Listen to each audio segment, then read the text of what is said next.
Hi everyone, I'm Lady T506. Welcome to my channel. Today I'm going to be reviewing Real Housewives of Atlanta Season 6 Episode 21 review.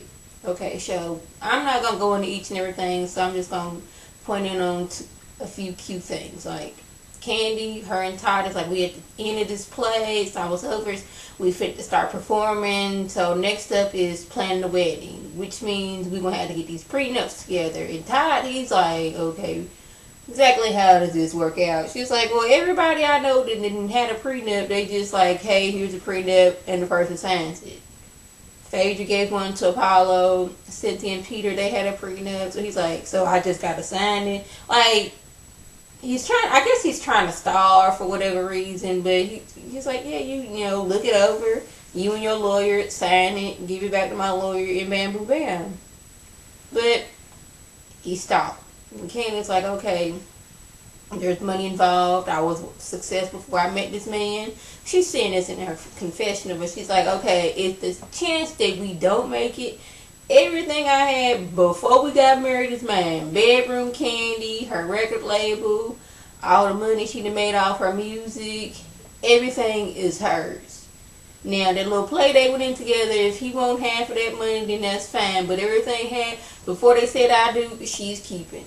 And I was like, okay, Kandi, I feel you on that. When you work hard for that, and you don't want Mama Joyce to be like, I told you so, baby. So, yeah, well, hopefully, I do see them having a long marriage, but, you know, no psychic. But I see the love between them. So, hope they recently married, so congratulations to Kandi and Todd. Velvet's funeral. Now, y'all know last week, Velvet, she got mauled by a dog. And Kandi was all teared up about this. So this week is Velvet's his homegoing ceremony. It was her, it was Kenya, Cynthia, Kenya's auntie, and one of Kenya's friends there to, you know, bury Velvet. And or I don't even know if they buried Velvet, I think Velvet's in the urn, but whatever, they was there for Velvet's funeral.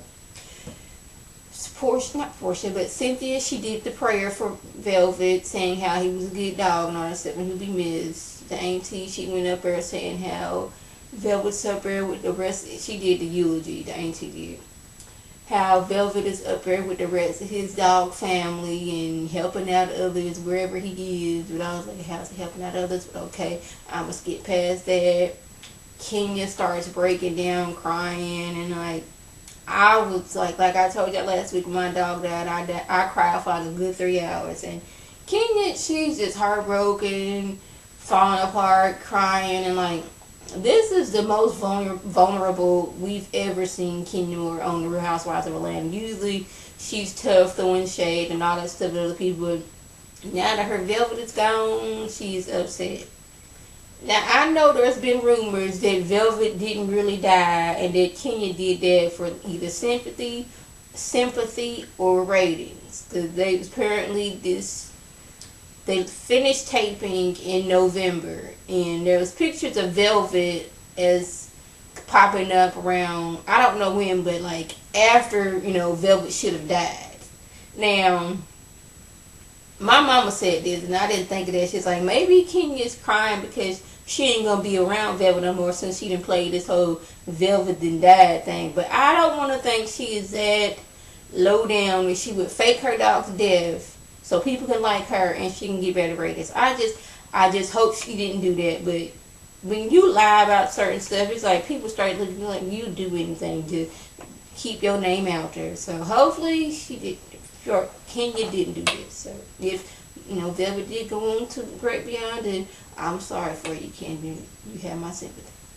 Y'all, Portia's divorce is final. She's happy. She's celebrating with her mom and sisters. Like, okay, this is finally through. When he filed for them papers for divorce, I said he's not going to break me down, but she finally broke down. She crying, but she happy.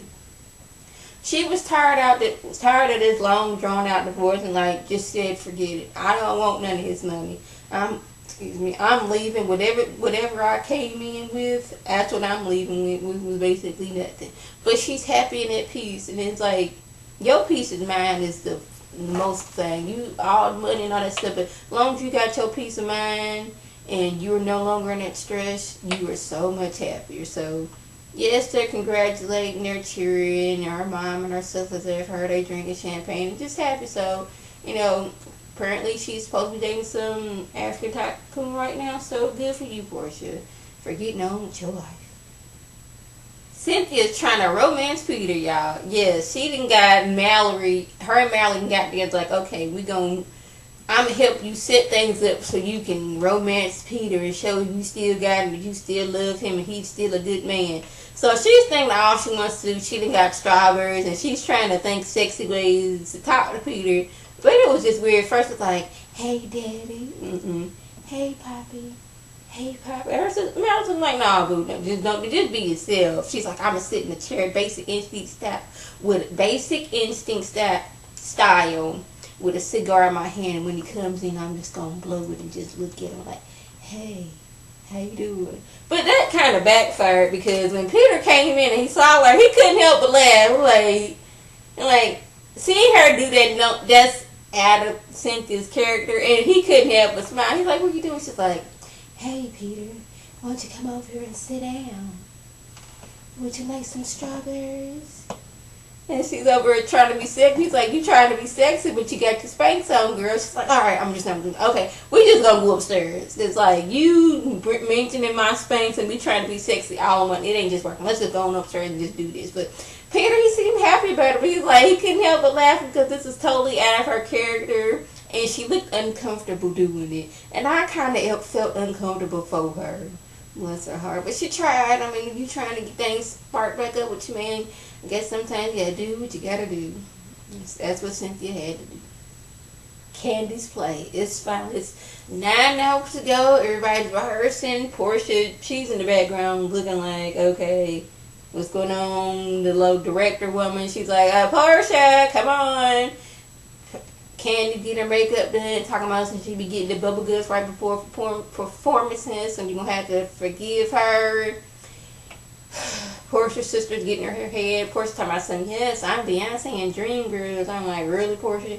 Really? Like Beyonce, she was the #1 girl on Dreamgirls. You, the little sister. How you, Beyonce? Beyond me. But okay, we're gonna get past that.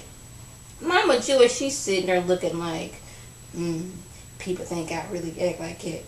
That ain't how I act. She got this old mean look on her face. And then I was surprised that Mama Joyce had a boyfriend. It said, I think his name was Ben or something just like it. Anyways, she got a boyfriend. Now my thinking is, y'all know how she's always, Ty just want Candy for her money. That's the only reason Ty let Candy. He didn't let her gain weight. He didn't left his job to sit up under Candy. How you know your boo ain't trying to get with you in way of getting Candy's money? How do you know that? And if you've been with this man for the past 30 years, before Kandi got big, how you know this man? I'm like, okay, this is Mama Joyce. Mama Joyce is Kandi's daughter. Kandi is rich. I swooze on in with Mama Joyce, make her happy and good, and live off the fruits of Kandi's labor.